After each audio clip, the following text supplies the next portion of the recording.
Ahís Gadea Lara, porque vieron que por la cuestión de la cuarentena en el mundo, el cielo está más limpio, se respira mejor aire, etcétera. El temor es que cuando se empiecen a levantar paulatinamente las cuarentenas en todo el mundo, volvamos a como era antes. De hecho, eso va a ocurrir. Lo que pasa es que muchos dicen, muchos activistas por el ambiente dicen, bueno, aprovechemos todos estos datos que estamos recopilando ahora, del antes y después, a favor de nuestra lucha. Es más, ayer hubo una conferencia de prensa online de la que participaron personalidades e instituciones como la OMS, la Harvard y la Universidad de Harvard, ¿no? El Consejo para la Defensa de los Recursos Naturales, y también Thaís Gadea Lara, que está en comunicación con nosotros. ¿Cómo estás, Thaís? Bien, todo bien. Yo participé escuchando, ¿no? Y en la parte de preguntas, pero como vos bien mencionabas, hubo representantes de la Organización Mundial de la Salud, un médico de Harvard para explicar detalles de un estudio que ahora te voy a mencionar, y también muy interesante que participó la ex jefa de la Agencia de Protección Ambiental de los Estados Unidos para hablar de las relaciones entre la actual pandemia, la contaminación y el cambio climático. Y como vos bien decías, ¿cuáles son las lecciones que esto nos tiene que dejar? Pensando en, viste, lo que se dice mucho, la recuperación, pero acá de lo que se trata es de que sea una recuperación no solo económica, sino que también tenga en cuenta la cuestión de la salud pública y del ambiente. A grandes rasgos, lo que dejó la conferencia de prensa online, que duró 1 hora, voy a hacer un resumen, ¿no? con lo más importante de lo que fue esa conversación, pero como lecciones, ¿no? que la pandemia está dejando para hacer frente al cambio climático, tiene que ver, en primer lugar, con que definitivamente no hay que ignorar, ¿no? a lo que nos dice la ciencia que es necesario hacer a la hora de implementar acciones.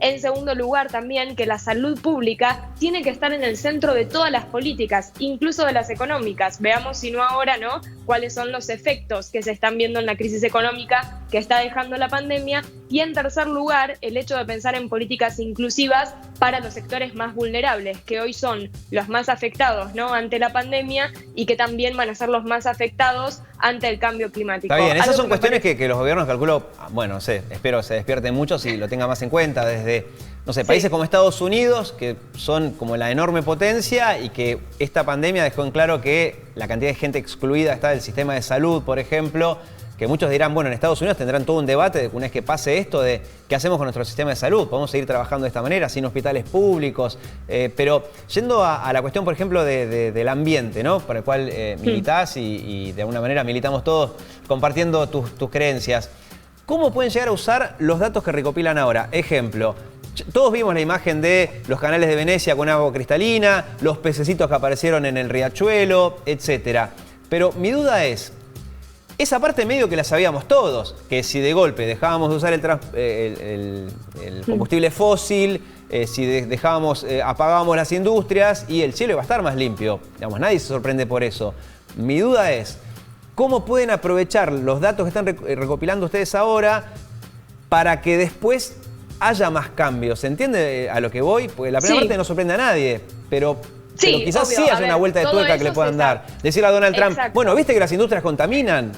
Ejemplo, ¿no? Bueno, hay varias cuestiones. Por un lado, como vos bien decís, todo eso se sabía. De hecho, recordemos que se tardaron 21 años en poder llegar a un acuerdo, ¿no? El Acuerdo de París, para poder hacer frente al cambio climático. Esto definitivamente, esta crisis, ¿no? por la pandemia, demostró cuáles son aquellas áreas en las que hay que hacer cambios drásticos. El mejor ejemplo quizás es el de la reducción, ¿no? de la contaminación del aire, que se vio como un efecto temporal ante la suspensión de actividades, y que ahí te está marcando que por lo menos en los grandes centros urbanos tenés que implementar políticas de priorizar el transporte público, la bicicleta, la peatonalización, y no el vehículo particular. Esto es lo que se espera que se tenga en cuenta. ¿Se está conversando? Sí. Ayer en la conferencia de prensa, la directora de Ambiente, Cambio Climático y Salud de la Organización Mundial de la Salud dijo que están teniendo conversaciones desde la organización, por ejemplo, con el G20 y también con la Unión Europea, para pensar en esto, en que, como se le llama, que la recuperación sea verde, ¿no? Desde el punto de vista de que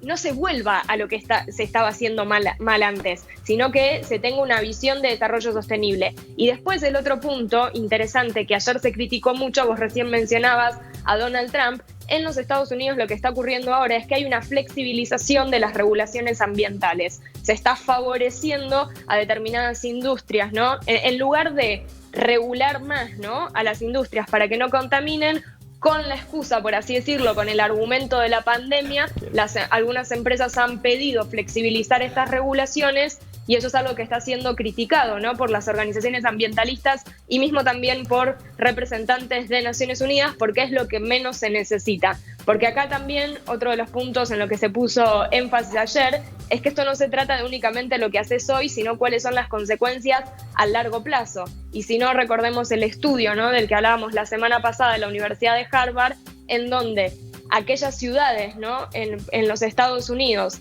que estuvieron anteriormente a la pandemia más expuestas a la contaminación del aire, hoy las personas de esas ciudades tienen mayores riesgos de muerte si contraen, ¿no?, la enfermedad. Entonces, por eso es que es necesario que las políticas tengan en cuenta la acción ante cambio climático, la regulación, ¿no?, de medidas ambientales para reducir la contaminación. Como dijo ayer la directora, me gustó una frase que dijo: no podemos salir de esta pandemia con el mismo nivel de contaminación. O sea, algo hay que cambiar y no se puede volver a ese punto. Sí, queda claro tanto la obviedad que yo decía al comienzo, ¿no?, de que la solución para evitar el cambio climático no puede ser esta, o sea, cuarentena para todos todo el tiempo, pues es una obviedad. Pero claro, sí ver que se puede aprender de todo este tiempo, ¿no?, de las mediciones que han tomado y de las consecuencias también de esta pandemia en los distintos rincones del planeta. Sí, la verdad que muy, muy interesante. Buenísimo que hayas visto toda la conferencia de prensa y nos hayas resumido en estos conceptos lo que pasó allí. Gracias, Thaís. Gracias. Bueno, y volviendo a la capital federal y el resto de la Argentina, hace un rato